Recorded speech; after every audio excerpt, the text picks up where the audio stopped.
there is a stigma. It's not nice to talk about being from the area, but there's definitely a stigma if you're being from an area that's not, we didn't have the greatest of names. So there's always that stigma of representing people and giving a good account of yourselves to people who might not necessarily know people from Tallaght.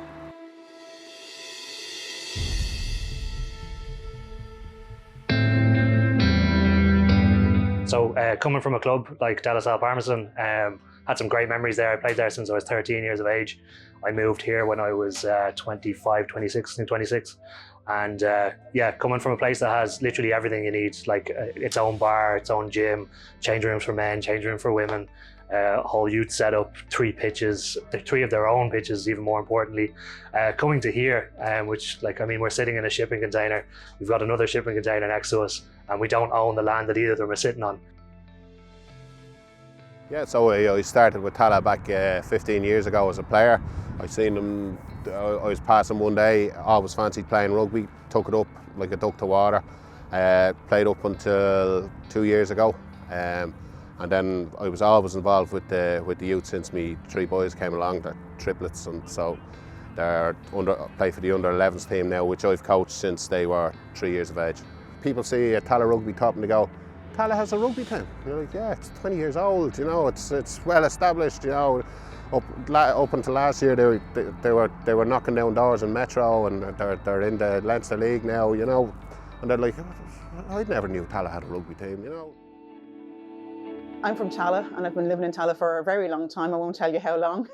I've been Women's Development Officer for most of my time within the club. I'm now a minis coach. I'm captain of the women's team, and I'm now mother of one of the female players on our team. When I started playing rugby, I got that self-confidence that I never had, and like, it boosts my self-esteem. It's amazing. Like, it's just so different compared to, I suppose, playing Gaelic is totally different, but rugby is hitting people. And you know, like, the girls on this team are just, they treat you like you're their own, like, do you know, that kind of way. Like, even our captain, like, she treats me like I'm one of her daughters, and it's amazing. Like, it's like having my own mammy on the sideline or on the pitch with me, and yeah, I just feel like I belong. The only people we really know are the people we've met through the club here. And so it really gives a sense of community. As we said, we're blow-ins, we're not from the area, but joining this club and meeting all the locals and other blow-ins as well has been absolutely fantastic. There's always someone around the corner, even if it's just we go for a walk, we do something. So it's lovely. It's a really club, team, family spirit. Yeah. I came from a Gaelic background, and I played Gaelic all my life, and I've even coached some Gaelic. So it was actually nice to go to something completely different, and it was a challenge to learn the new skills and stuff, but as you say, it kind of just takes over into a complete passion. Yeah, I agree with Louise. I think it's the addiction is the word. And where I was the opposite GAA, I went from camogie side of things, so very different going from the small slitter to the oval yoke. So, but you know, it's a steep learning curve to begin with, but once you get involved, there's never short of people ready to help you, to bring you along.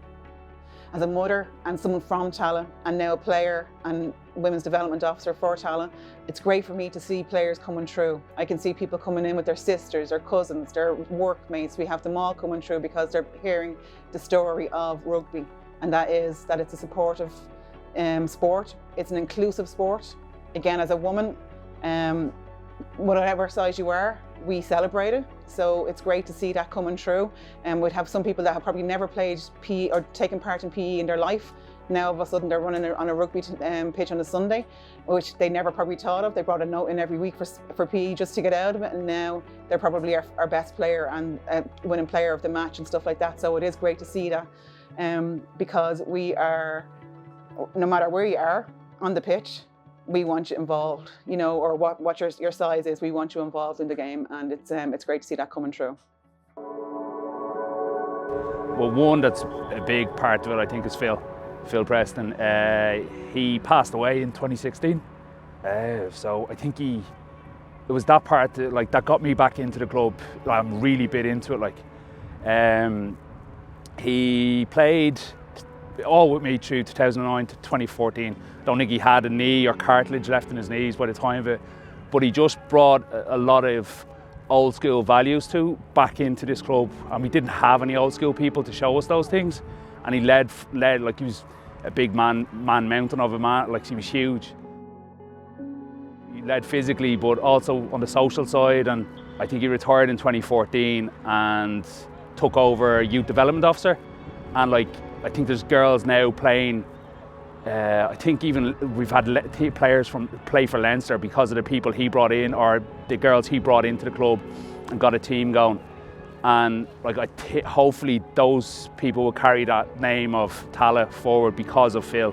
I'd love him to still be here, because you could see how the club is progressing because of the work he done, both on the pitch and off it.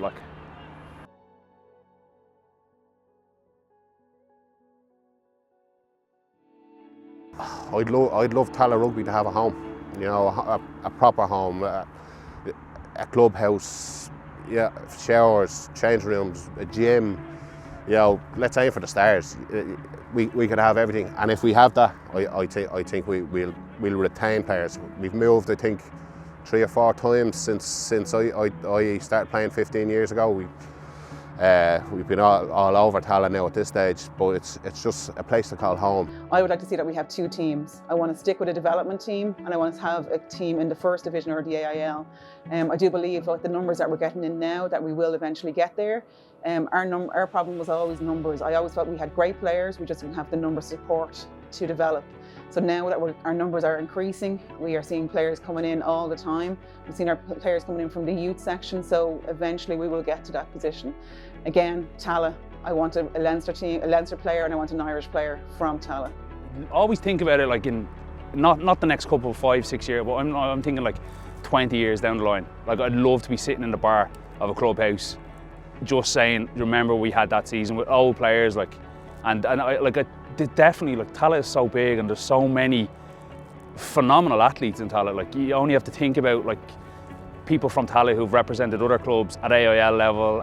You know, there's easily, you can name 5 or 6 off the top of your head, and like that's, so if we could get those people to just stay with the club that little bit longer, like, and even the players that have come through over the years and moved on to other clubs, like there's so much talent. And then that's just not in rugby, but that's in like kind of so many athletes in Tallaght as well. If we can get some of them, like, this club can go huge. Like, it can be definitely one of the biggest clubs in South Dublin if we were able to harness all that people power, I suppose. Like, we're living that underdog story. We know that there's a lot that we need to do, both on the pitch and off the pitch, to get this where it needs to be. And as soon as they saw an opportunity to get involved in that, this is why I'm here. It's why I'm staying here.